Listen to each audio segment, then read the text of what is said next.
Good evening and welcome to the beautiful ICA. My name is Amy Parker and I'm the Vice President of AIGA Boston and the Programming Chair at the chapter. And on behalf of the Board of Directors and the ICA, we are really thrilled to see you all here tonight. And we hope you did have the opportunity to see the galleries, the Derek Adams Viewmaster. That is, you can't not see it. It's amazing. So tonight, first, we're going to hear from our AIGA Boston Board Advisor, Cliff Stoltz, and Cliff is going to introduce our speaker of the evening, Rick Griffith. After his talk, Rick will be joined by Ramon Tejada and a moderated discussion, so you can have your questions and ask them to the two speakers. Our gratitude goes out to the ICA for making this design lecture series happen every year. This is the 18th year that this has been going on. Pretty amazing. Yeah. And it would not be possible without the work of Monica Garza, the Charlotte Wagner Director of Education, Eliza Mecklenburg, the Education Coordinator, and Danny Abogadas, who's back there, who makes all of this happen, and also leading the production team tonight. So a round of applause to all of the ICA staff. And of course, to Cliff Stoltz, our Boston Advisory Board member, who I will introduce shortly. AIGA Boston, for those who don't know, we are an organization, it's the largest professional association of design. We span more than 70 chapters across the United States. And my goal as programming director is to make sure that people have the tools, the information, the projects that they can engage with that gives you more confidence as a designer to pursue this wildly changing industry that we are all facing that change for. So I'd like to introduce Cliff, who will introduce our speakers. So Cliff Stoltz, as founder and creative director of Cliff Stoltz as Stoltz Design Group, Cliff has nurtured a highly collaborative environment that emphasizes process-based research, sound strategy, and thorough exploration to yield a compelling communication design for his clients. And Cliff is taught at the Rhode Island School of Design and Massachusetts College of Art and Design, and frequently lectures at schools, design organizations around the country. He has served as AIGA Boston's vice president. Thanks, Cliff, for setting a good precedent. And he was honored as the recipient of the 2005 Fellow Award. And reflecting his love of music, album art, Cliff's book of 1,000 Music Graphics was published by Rockport in May of 2008. And he is also the curator of Post Gig, a traveling exhibit of contemporary music posters. So please join me in welcoming Cliff Stoltz.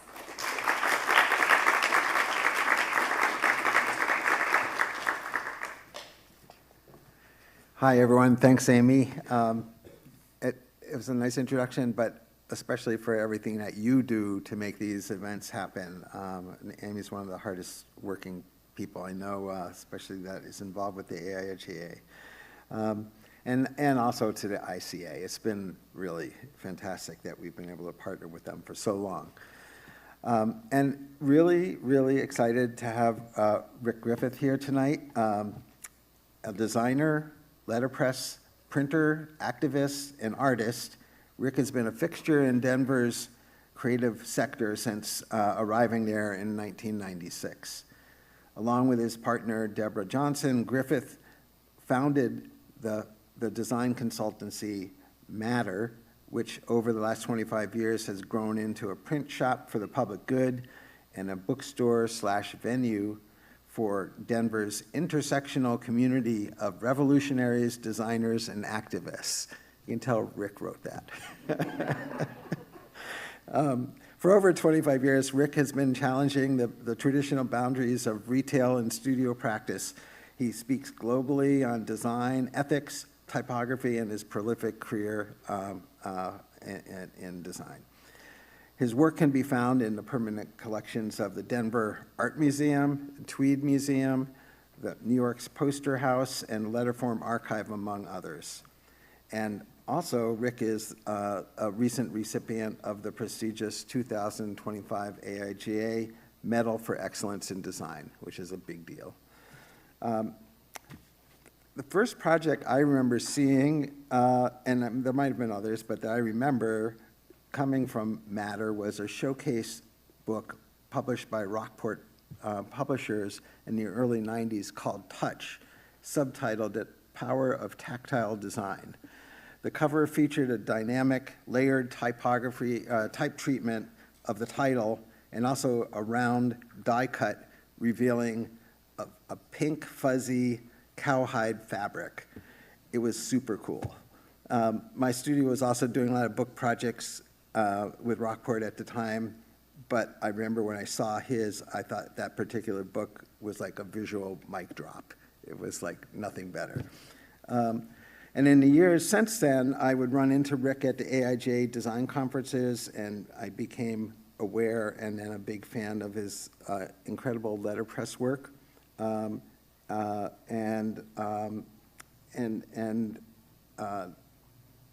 He also, but also not only the letterpress work was amazing, not only for the typography, but also for the messages that the provocative content that was written by Rick, something that he continues to do. I've yet to visit Matter in person, but my colleague, Mass Art design professor Catherine Hughes, visited the shop when she was in Colorado last summer and told me it was like being in her slice of heaven. One of the coolest places she had ever been, which is high praise coming from Catherine. So tonight, as Amy mentioned, we'll be welcoming Ramon Tejada back to the ICA stage. He was here as a panelist for the Louise Sandhouse talk a few years ago. And the way it will go is Rick will start with a short presentation and then be joined by Ramon to discuss Rick's professional journey and what it means to be a designer in today's complicated and divided world. We'll leave time at the end for Q&A, and then Rick has some cool things to sell after the talk. So without any further ado, let's welcome Rick Griffith to the stage.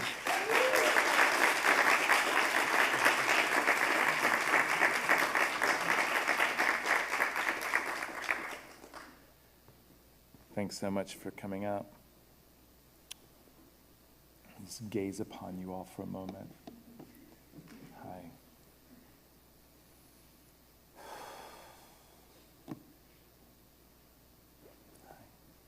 Yeah, it's good. I'm going to try and go quickly, and then whatever slows me down does. But it's best if we go quickly so that it's not doesn't lose its focus. I also have an agenda for you. Seems that you've been agendaed to death completely, so I thought I'd give you the micro agenda of how long I'm going to spend doing everything. So I'm going to start by saying thank you. And there's Danny and there's Jake. I'm pretty sure there's Tony as well up there, so thank you so much for your work. Amy, Monica, Cliff, arigatou gozaimasu. Just, you know, it's lovely to be asked. That's all I have to say. I'm just like, well, there's that.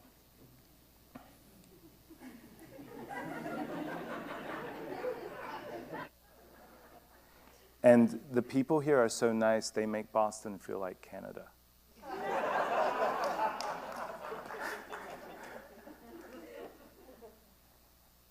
I learned, though, that am I going to turn myself away from love because it's not coming in the color or the form that I think it should come?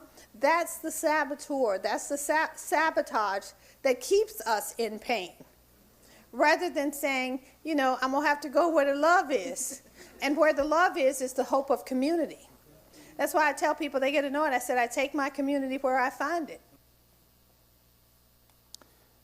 It's the late, great Bell Hooks, kind of reminding us, every time reminding me that, like, this whole construct of race is really inconvenient. Going where the love is literally the best decision people can make for each other, and giving people opportunities to love whomever they love is really central to that notion. I'm just going to start with the work, and then we'll move away from the work and talk about the various philosophies I've embraced. Yeah! Duration. Yeah. Bum, yeah!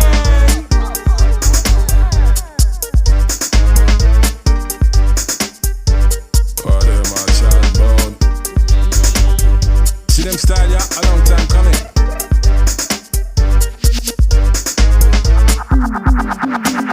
See them style, yeah? A long time coming. Shoulda never know about the goat drumming.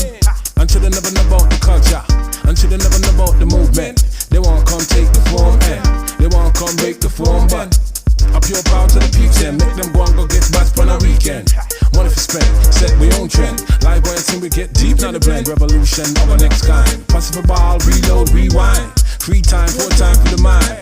4 time, free time for the soul. That's how we roll when we roll. Holy Ghost come and take control like Seja I so we tweet. Revelating rebel beat. Seja I so we tweet. Revelating rebel beat. Seja I so we tweet. Revelating rebel beat. Seja I so we tweet. Revelating rebel beat. Seja I so we tweet. Revelating rebel beat. Seja I so we tweet. Revelating rebel beat. I really don't know what to take me for. From 19, how long I've been dead before. Baptized on nothing to wet the floor. Clean and lean like I swept the floor. I done with the jiggity. Using MCs, most of use tickle me. Got no style and they got no class. You need to coop in on your bomber round. Summer P-I-O-N-E-E-R. Maneuver, y'all, see y'all, call him Zah. Push bike while smoking a cigar. Tarate, mine a clotted. Who that poop ring? Who that farted? Big stink, pushing the brink, so what you think? Big stink, pushing the brink, so what you think? Big stink, who that? See y'all, I so retweet. Revelating rebel beat. See y'all, I so retweet. Revelating rebel beat. See y'all, I so retweet. Revelating rebel beat.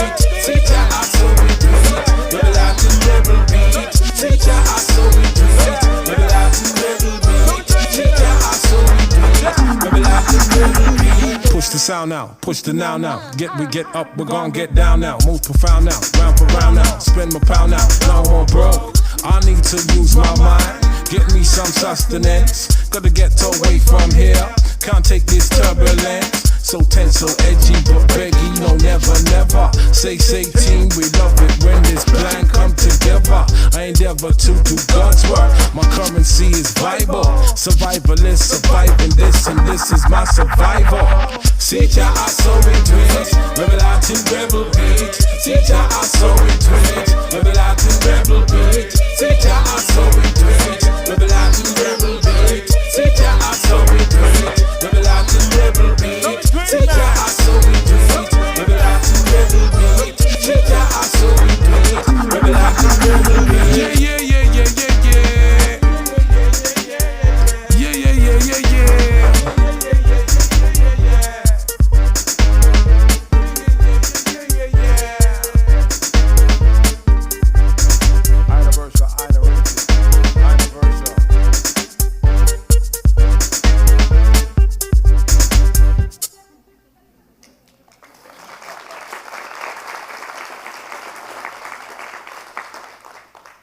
Thank you so much. So when I arrived into the United States, I was sort of dropped into the punk rock scene of Fairfax County, Virginia. And so this is me at 16 years old. It was inconceivable to me that I would end up with the opposite haircut at the time. But you know, like, it's just the people say, like, the truth is funnier than fiction. I think that's a cassette, a Walkman. I'll tell you about it later, kids. This is the album cover that changed my life. was working in a record store in Fairfax County, and I was on LSD at the time, and my boss said, "What?" And I said, "Yeah." And he said, "Stay here." He locked me in the store, ran home, grabbed 3 records, brought them back, and said, "You have to listen to these." I said, "Cool." This was one of them. The album changed my life. The music is radical. We don't have time for that right now, but look it up.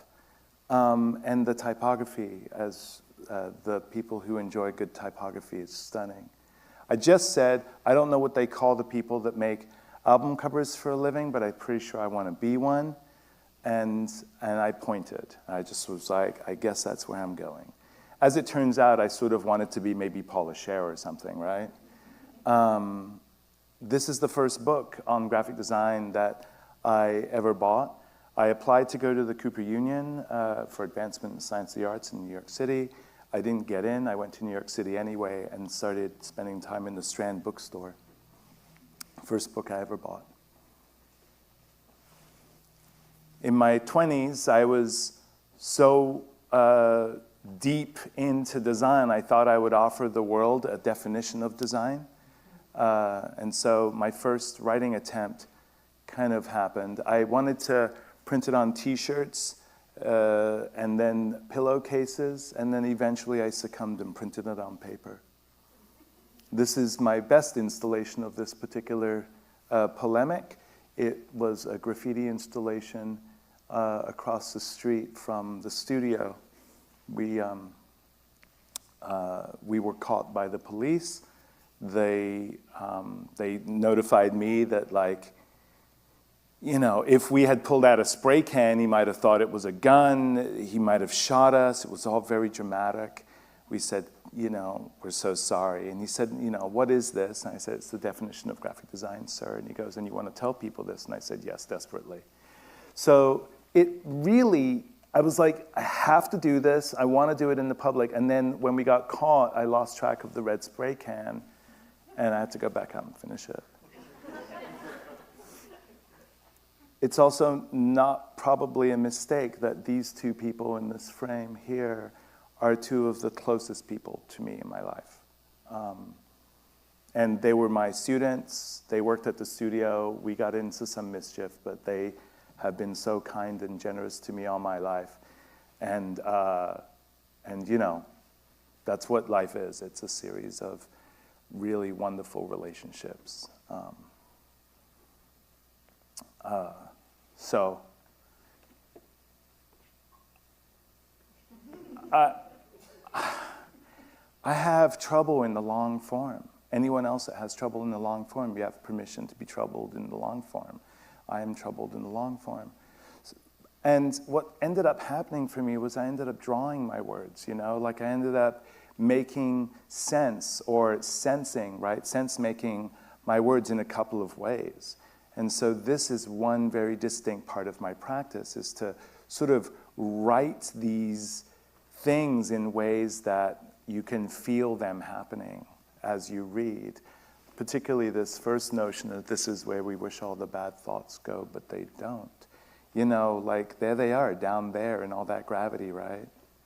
So I annotated the definition of design because a good friend of mine, Shasti, she said, Rick, those are a lot of big words. Aren't you really proud of yourself? I said, well, as a matter of fact, I am, you know? Like those words don't come to me all the time. She goes, well, then good for you. What about people who don't know what the hell you're talking about? And I said, well, I'll annotate it for them. And so I made more words.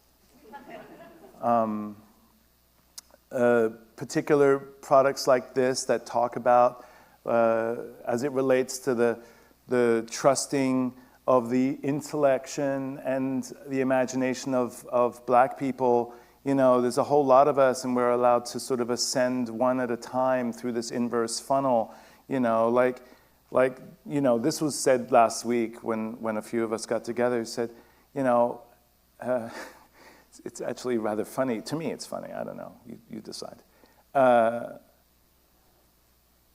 Every white person has got a really brilliant black friend, and all of us have nothing but brilliant black friends. And I was like, yeah, it's really great. And, but you know, what he was pointing at when he said this and when we were in this discussion was just like, we're all so brilliant, and it's part of the struggle that makes us so brilliant.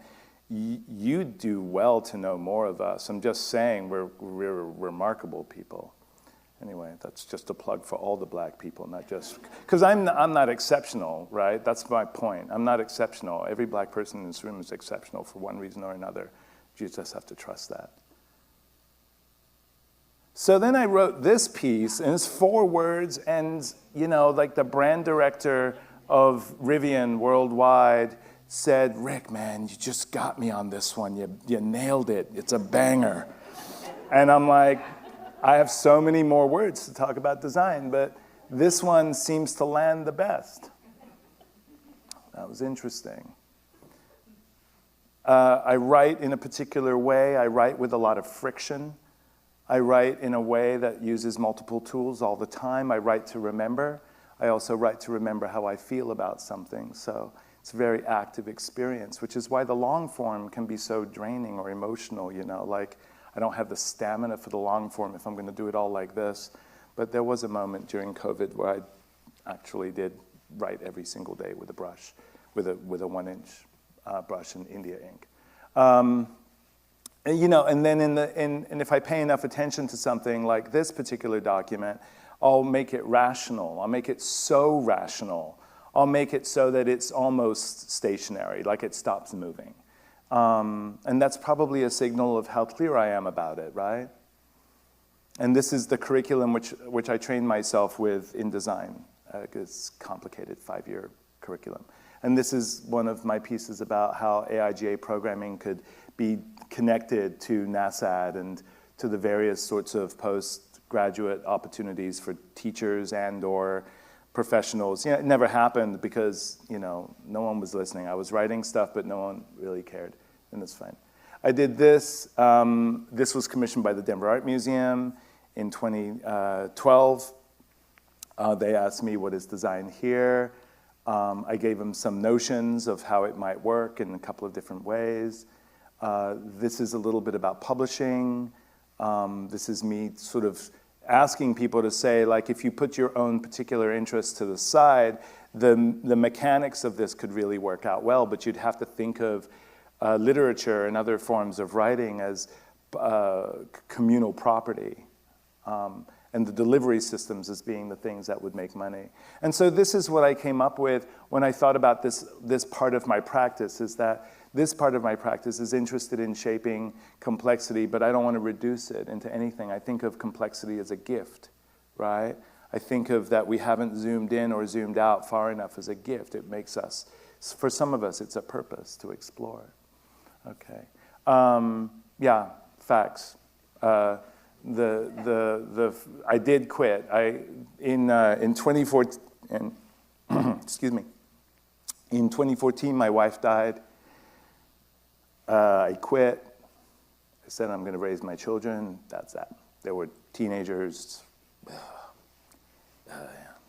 Anyway.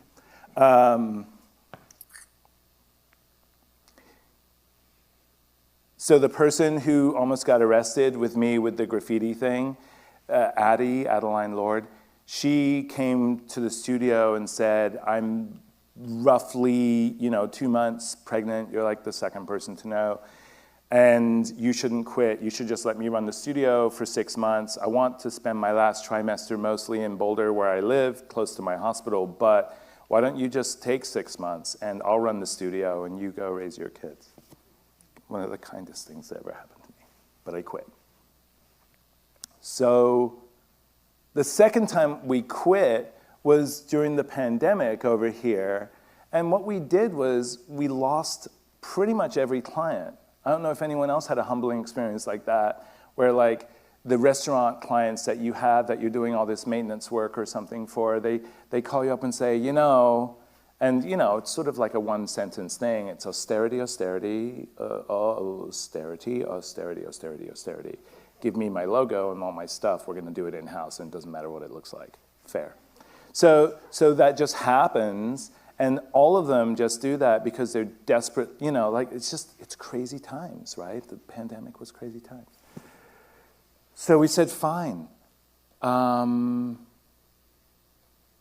We'll take this little project that we've had going for 10 years and we'll turn it into a real thing. And it was called a bookstore. It was a stationery store that had become a bookstore. We were interested in carrying the titles of the books that changed our lives and nothing more. So it's a very, very well curated bookstore. Well, we quit graphic design except for one client. Guess what that client was? A bookstore, us, haha. So everything we did was in service of this new enterprise called a bookstore, and that was the second time. We just decided, now that we've reached the same revenue as a design studio in a bookstore format, we've just decided to come back to graphic design. And now, yeah, it's like it's a late career shift or a mid-career shift back. I don't know. I broke up with graphic design 3 or 4 times. It doesn't matter. Let's move on. 4 provocations for you. Okay, here we go. Wow, I did go nice and fast, didn't I? That's good. Okay, cool.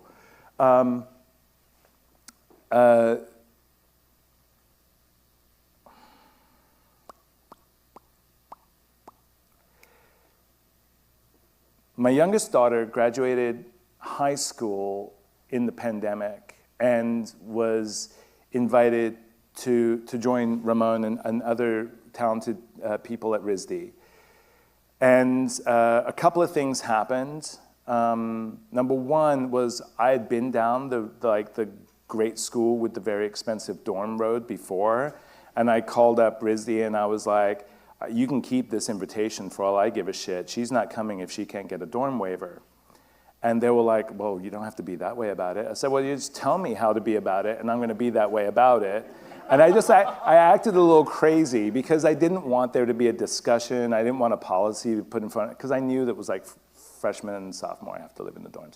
I was like, there's just no way I'm doing that. What I was trying to do is save 20 grand a year, right? Because it's just a mess. That's one thing that happened. I'll tell you how that story ends maybe you asked me a question about it. But the second thing that happened was that a gentleman named George Floyd was murdered. And when he was murdered, everybody in the United States that had a soul, spirit, heart, or similar device started to give a shit what black people made. And they just began caring.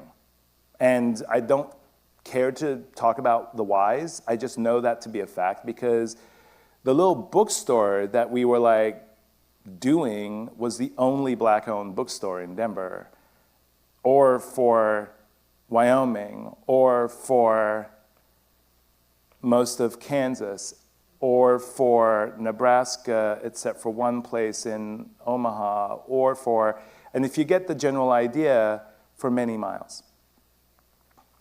So people started to care, and we were doing, we were doing business. We were a bookstore. We were doing business.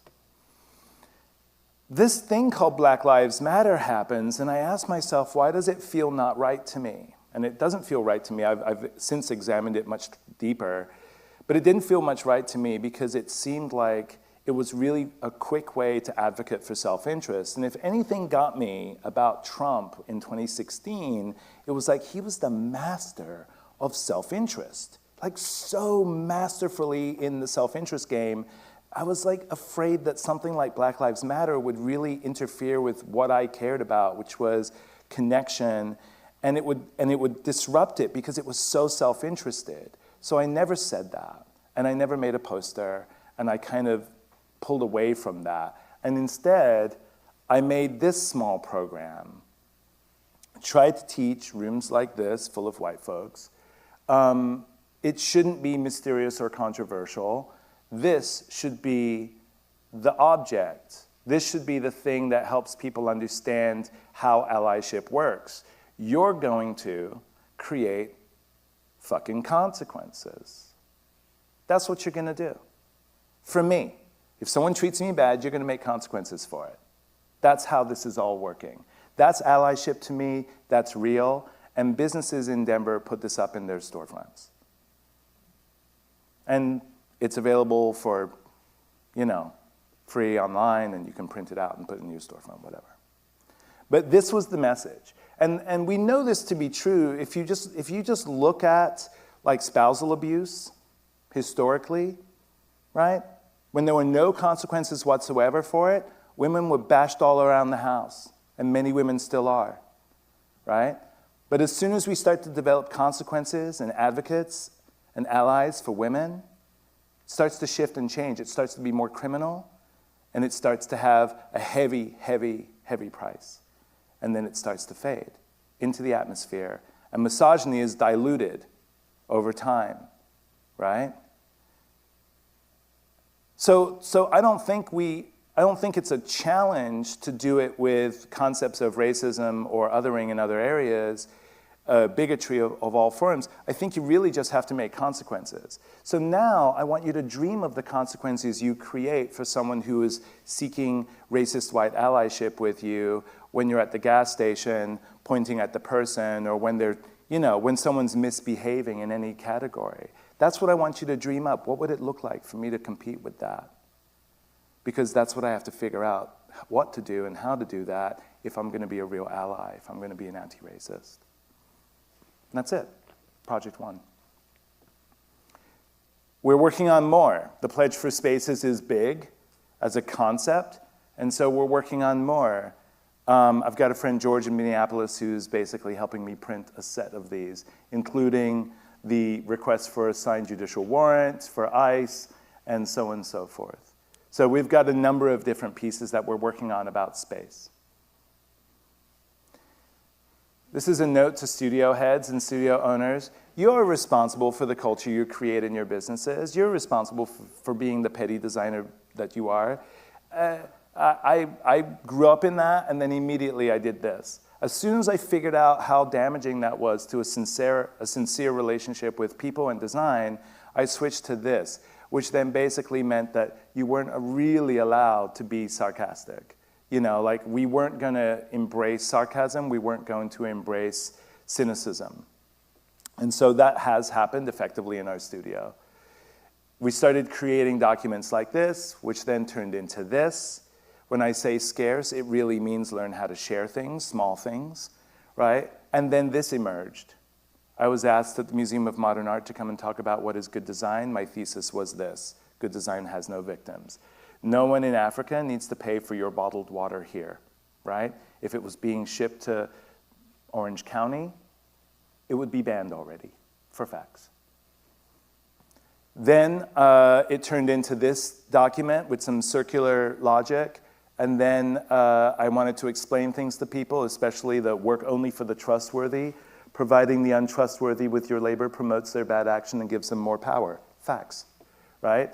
I mean, I'm just trying to give people access. Short form writing, I'm doing all right.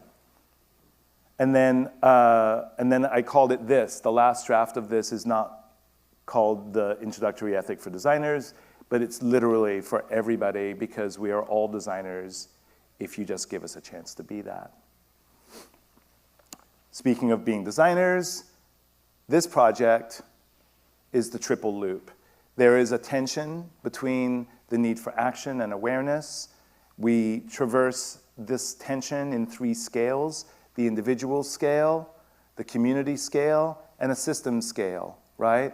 We are either listening, meaning building connection and community with each other, then we're co-creating or designing or futuring, and then in the system awareness piece of it, the action is continuous process improvement, which allows good ideas to be protected from the sort of emergent gatekeeping or emergent anti-policy or anti-strategies that exist. So this is a document that I created as well. And then there's a context for it, right? People who are experiencing barriers experience these typical barriers. People in ideal situations are experiencing these typical ideal experiences, especially things like we manage our near future conditions, and we also manage our resources in community.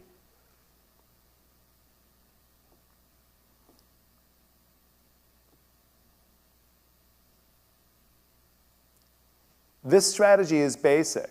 I make every day just in case somebody asks me to make something. I flex the muscles so that I use the muscle so I can use the muscle. I don't know. It's so ritual for me that I feel bad for anybody who doesn't. How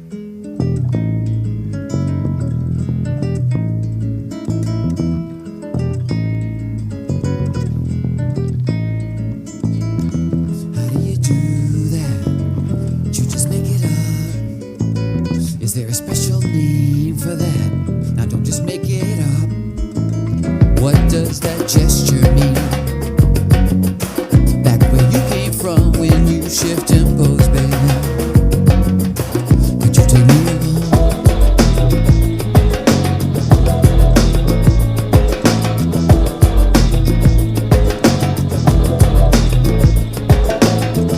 How do you shake just that?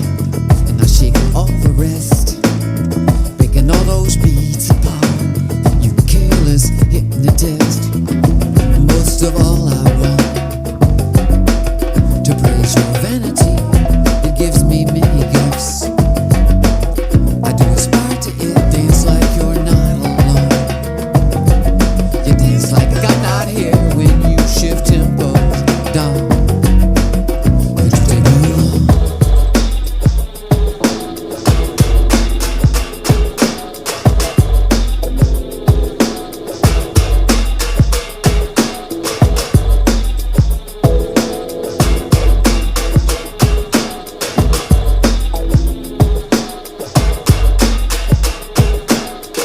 Your supple cheekiness, supreme funkiness, your sure-footedness, and your pelvic finesse.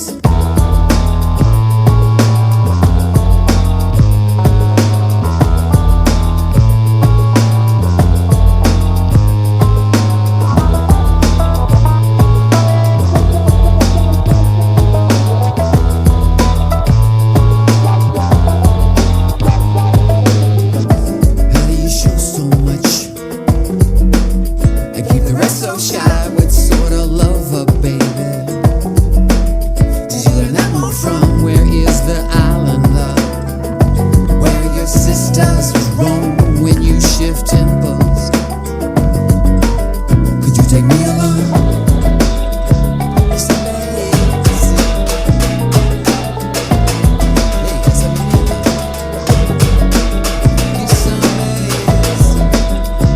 It's amazing. It's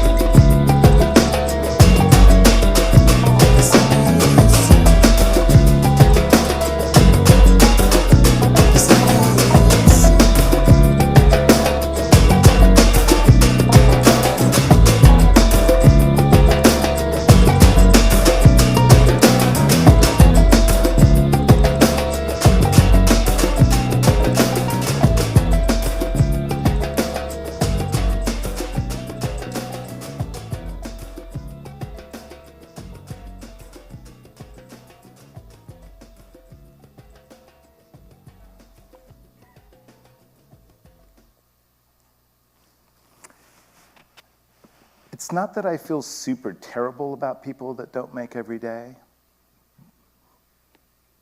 but it's that if I was ever put in a position of being a prepper, it would be X-Acto blade ruler, protractor, some typography, a little bit of photo stuff, maybe a dead magazine, a half-dead magazine, maybe a piece of stiff board, a couple of markers, 3 pencils, different colors, and 2 ballpoint pens.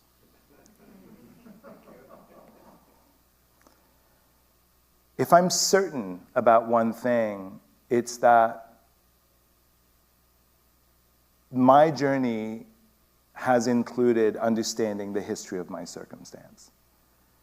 I know what's my stuff. I know what's not my stuff.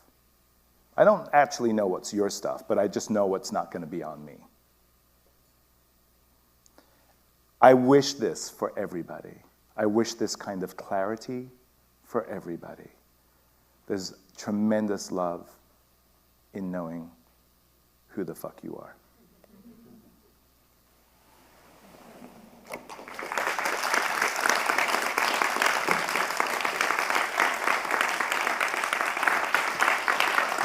Here we go. The mic is on. Ooh, pressure.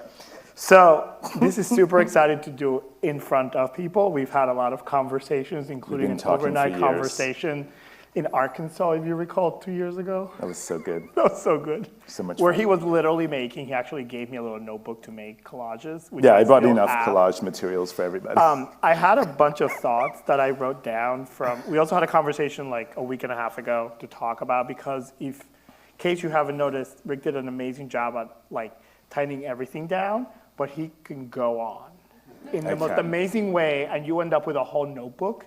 So I went old school and I took 4 pages of notes. And I think one of the things that, like, I'm just gonna give you some flowers right now.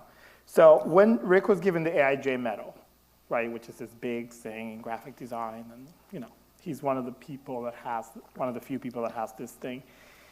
The citation read as this: recognized for his enrichment of the design community through his advocacy, teaching, and civic engagement, Griffith's work bridges design and social responsibility, demonstrating that creativity and activism can coexist as powerful partners for change.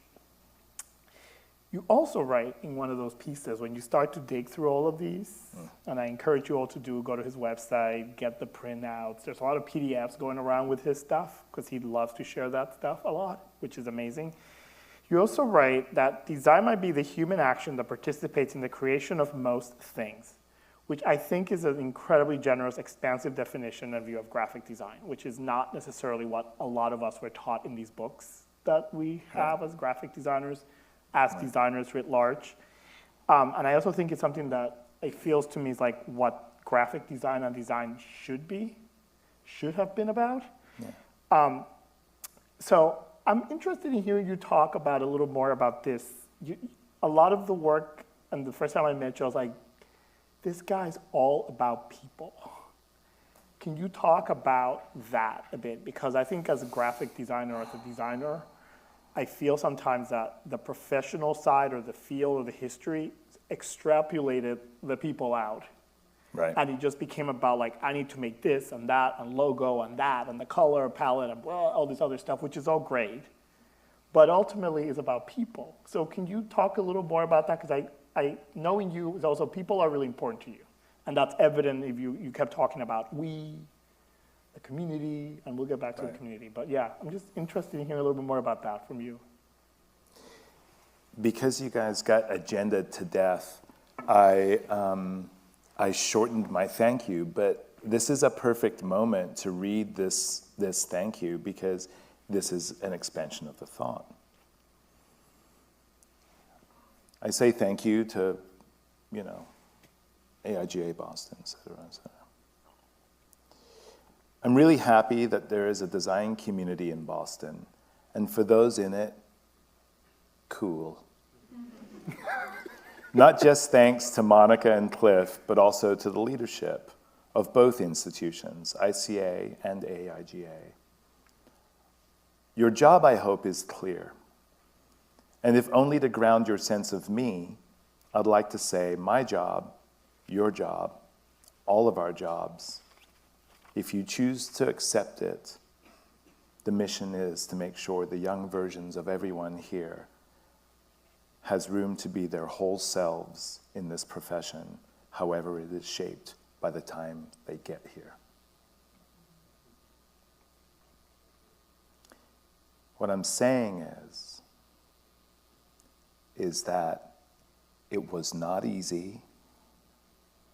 It continues to be difficult for some people. Their ideas and their contributions will be important if you allow it. You should make room. So it's not people. I just care about the potency of what we can do for each other. That's what I care about. It's just so potent. Love, care, help, all these things, they're so potent. Has anyone ever helped you in a moment where you were like, damn, that showed up right on time? Right? So what we tell the people who work with us is, I just want to be a footnote in your amazing career. Right? Just make me a footnote. Go do amazing things. Do it with my encouragement. Right? So that's what it's about, I think. I mean, that's what I'm about. I don't know. It feels like that's what it should be about. I don't know. Now I've just like, because I melted into my kids for a moment. I don't know if you noticed me doing that. Like visually, I was like melting into my deepest relationship with my children, and I'm like, I love you so much. But I think it's the thing that I think you're so really good at doing, which is like, this is to bring Baldwin. I did not say this, but it's that quote about Baldwin, you can critique the thing you love so much because you love it so much. Yeah. So you, I don't have kids, those of you that have kids, I think parents, you love your kids so much, and then you start to have these conversations where you ask a lot of pointed questions, and, it's all about caring for that being and the people. And I think that that's where a lot of this for you comes from. You love the things you love so much, and they make you so happy. And I know backstage he said, I am very happy. Well, and I was like, I'm going to bring that up. Because he's like, I'm really happy. And you were like, well, I have purpose. You have purpose. Yes, you said, like, I have purpose. And once you find your purpose, then you achieve that. The kids thing is part of the story, but also losing my partner. Right. That was like, whoa. Like, such a good person. What a terrible thing to happen. Yeah. To be chopped down at that age. And then have my kids experience that at their age, and, sort of life interrupted stuff, and it basically grounded me in this idea that every single person is fighting for something. You may not know what it is, but make some eye contact, like I did at the top of the time together. Like, reach out and just let everybody know that I get it. Yeah. You're fighting for something. Me too. Right. Like us too, like us 5, us 10, how many are here? Like 100 of us. Like we're all fighting for something. It's that kind of love and respect that I think will get us through the hardest times. But also, if you're not struggling, you better be helping then. But if you're struggling, you got to own your struggle. You really must own your struggle. You must own your piece of it. Because it is through owning that struggle that you heal and become available for other people. Yeah. And also, thank you for sort of going into that space of speaking about, that moment of your wife and that. So much therapy, man. Yes, so but also, therapy. I think sometimes as designers, if we go to the crystal goblet, the designers in the room go back, you're supposed to be out of the design, right? Like our hands are never to be seen. We're not really there. We're just some robots, that's nonsense. Right? Which is exactly like total nonsense. But actually, you're sort of doing the opposite of that, which is your humanity comes through all these experiences, and not every experience is about typesetting and letterpress and studying. Sometimes it's about the moments with the other people that you really care for, and they're not all rosy moments, right? Like not everybody's lives every day is like a movie. There are rough moments, and we learn so much from that. But there's rough moments in movies. Well, of course. Let it be a movie. Act out the part. Act out the part. Be fully in your what your conception is of yourself. Just be fully in it. That's okay. Like, what's wrong with that? That's part of your imagination becoming real. It is a movie. Fuck it. Yeah. It's a radio play. Whatever. I mean, it's a good movie. But it's a really interesting. I'm encouraged to be in that because it makes everything happen and then redeemable. Or okay, how many people in the room have read plenty of Dickens? Thank you. I appreciate you. I saw a few more hands up there. Appreciate you. Okay, so my life, as it turns out, is a Dickensian novel, right? And it's probably the life and times of Nicholas Nickleby, or it's David Copperfield. And if you haven't seen the Dev Patel version of David Copperfield, get ready to weep with joy. Yeah. It is an incredible film. Yeah. Watch it on an airplane, watch it at home, watch it in cinema, do whatever. But it's a beautiful thing. Dickens shows us that life simply happens. In shorter tales like Oliver Twist or Christmas Carol, you can see Dickens unfolding in this world that just says the central character has a series of changes that happen to them. But in Oliver Twist, you see twist, change, change, change, change, change. 4 characters. Some die, some don't. In David Copperfield, you have a dozen, you have 18 in the ensemble cast. Life is big, and for many of us, though not all of us, it is sometimes long. And that's what makes it very novel-like. That's what makes it like a long movie or a play, is that you've got these reoccurring characters and their journey with those relationships there. And it also, I'm tying it to like your relationship to design, and then just like, I quit, I've quit design, and I find that fascinating when you're like, for everybody who has quit something, and you're like, okay, I'm done, and then people with artistic passions, I think it always comes back to you somehow. It's this circular thing that just doesn't leave you. I think other professions, they can leave and move on, and people with artistic bones, it's just going to show up somehow. But one of the things that I think you touch a lot upon in a lot of the work, going through the card sets that he has over there for sale. I'm playing the deck, the 32-piece deck that is in the card set that's over there. I'm playing it for you, so if you one of the you get attached to something. I think one of the themes that comes across a lot is the theme of the ethics of a designer. Yeah. And you have certain really beautiful statements that you make there, several of them, many of them actually. And I went back, and I said this to him earlier, because I went back to the AIGA Standard of Professional Practice on their website. I was like, let me go in there. I haven't seen that thing in a few years. And Standard 6.1 states that a professional designer shall avoid projects that will result in harm to the public. No, that is there, by the way. And you talk about harming people. Can you talk a little bit more about that? And in the you break it down more in the set. I do. Because that's to me, that was like design that creates harm. I mean, that conceptually, that I get it. But like functionally, it terrifies me a little bit, because I'm like, well, if I'm designing stuff, like I have to make a lot of decisions to make sure that whatever I design. Right. Well, you don't have to do it perfectly, because nothing can be done quite that way. But if I had a writer in every contract for every speaking engagement, it would be what? I don't drink water out of plastic. That's it. Every time I come to this and I speak a bunch, I say, yeah, just no water out of plastic, thanks. I won't drink it, I won't touch it, just sit there. If that plastic showed up in Orange County, it'd be banned by now. It goes to Africa. It goes to Africa. It fucks up people's lives, Like, I don't know if everybody understands what ethics is, but it's an interesting construction. Ethics is a reportage of sorts on our morality.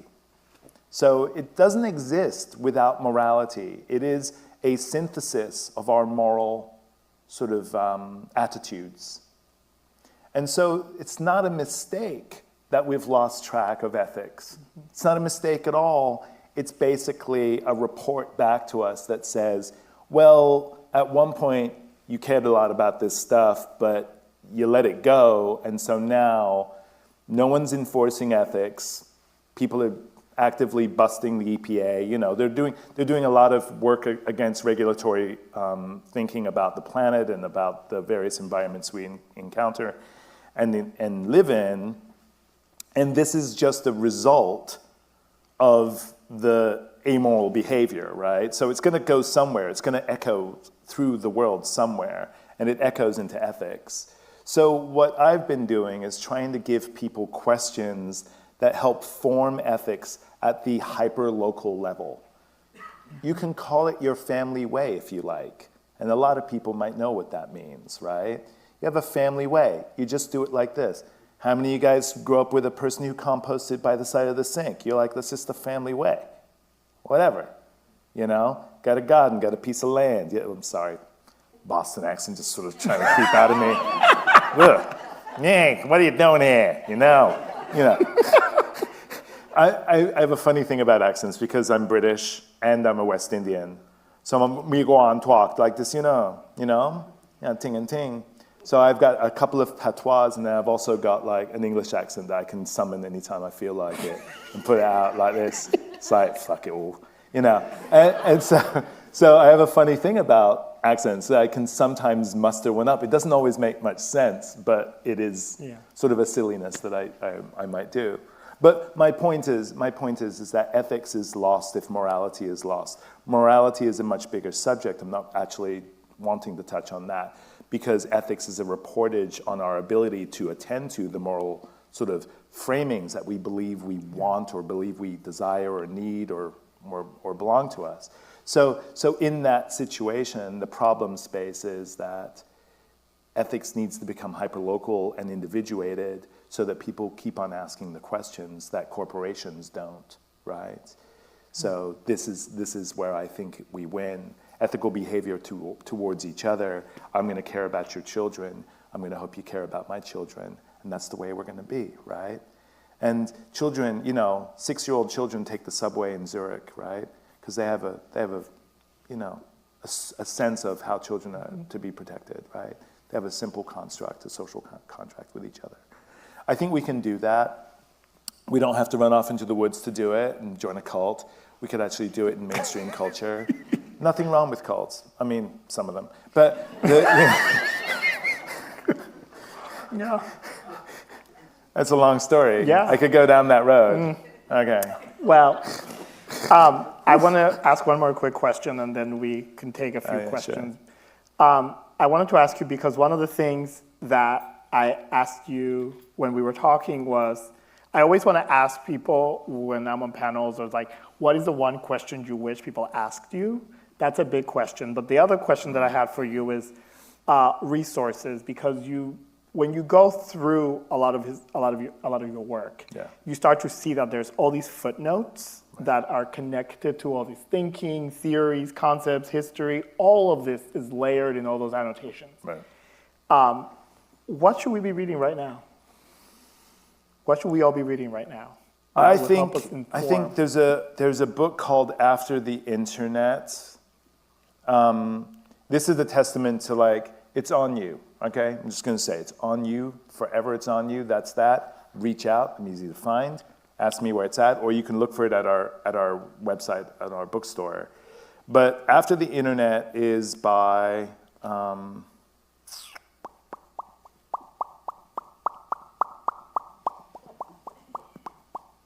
okay. Doink.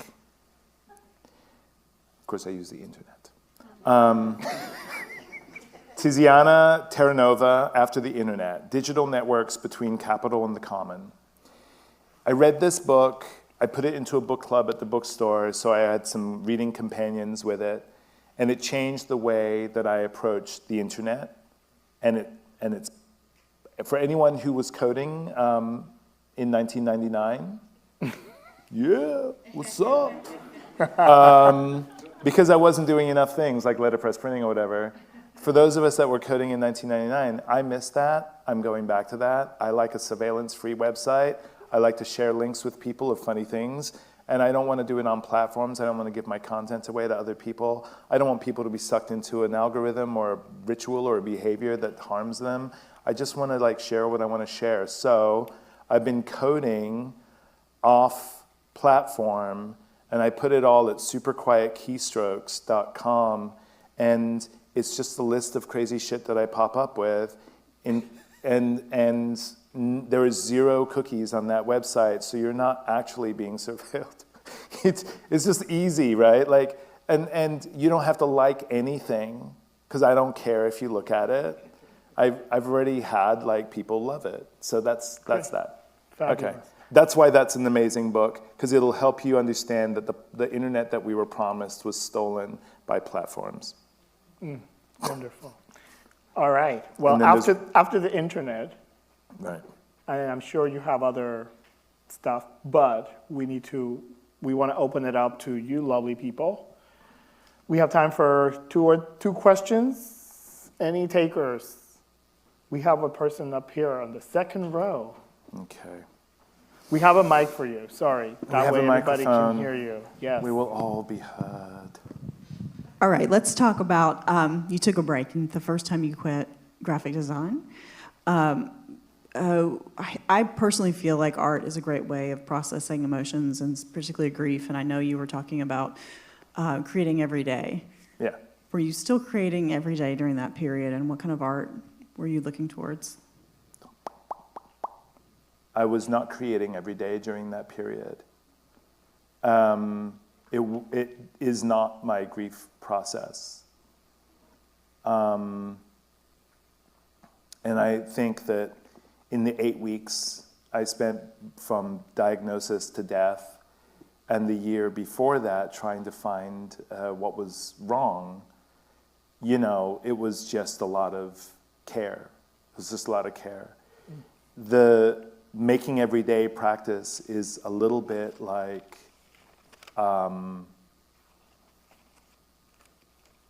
pushing energy through you so it's not stagnant.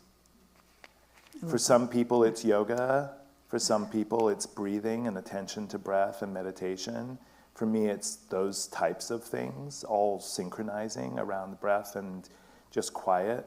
So it's nice to be quiet sometimes. I know it's not a very believable statement from me. I know that. But when I do get quiet, man, God, it's so good for me.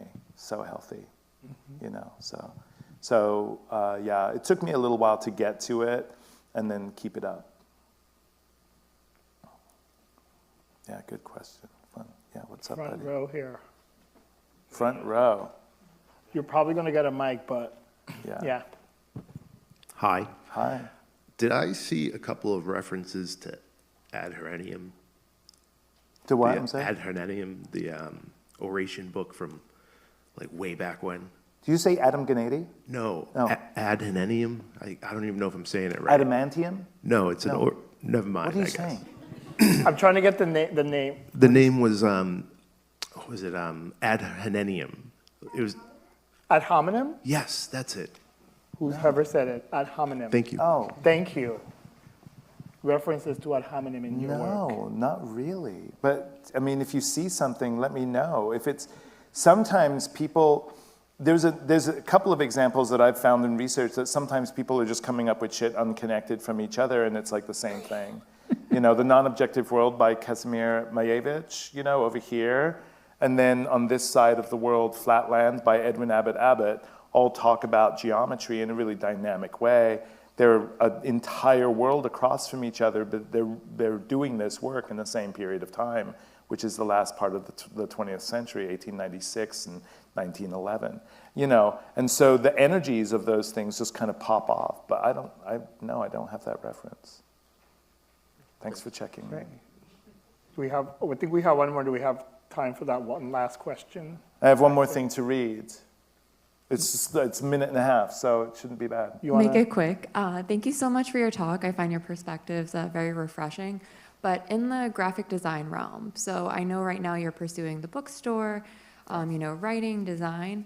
But when it comes to traditional design careers, how do you maintain not climbing the corporate ladder, but even just attracting the right clients so that you can work with someone on an ethical level and also when you're getting paid? Because it's very twofold. So Yeah. something I'm always trying to navigate. Excellent question. You get the gold star. I'll tell you why, because the answer is going to make you very happy. Most ethical thing you can do is live within boundaries. The most ethical thing you can do is want to maintain and sustain relationships. By my math, I need 15 more clients before I die. 15 more people in the way that I enjoy relationships with the long-term sort of attitude in mind.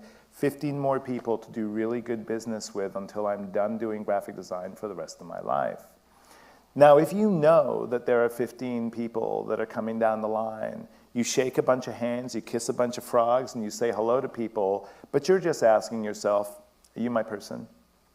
And if they're not, you let them go. You absolutely let them go. It doesn't matter how much money they have. because the person that you're looking for is also ambitious and wants to take you along for a long, like, precious relationship. The person you want has resources, right? Or knows how to get more of them, right?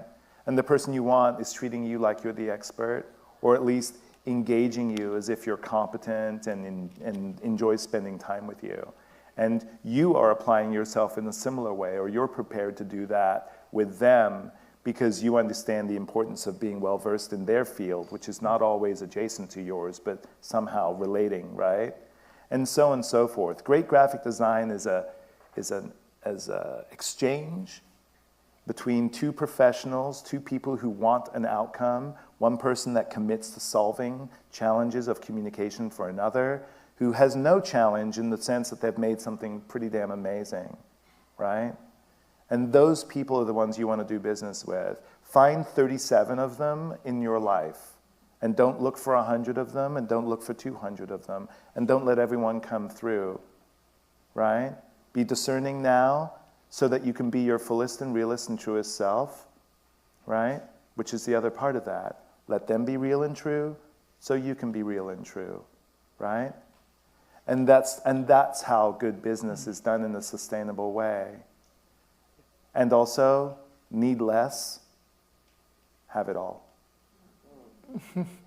Right? Yeah, it's a great question. You get gold star, gold star, gold star, gold star for you. I got one more thing I want to say to you guys before we end our time together.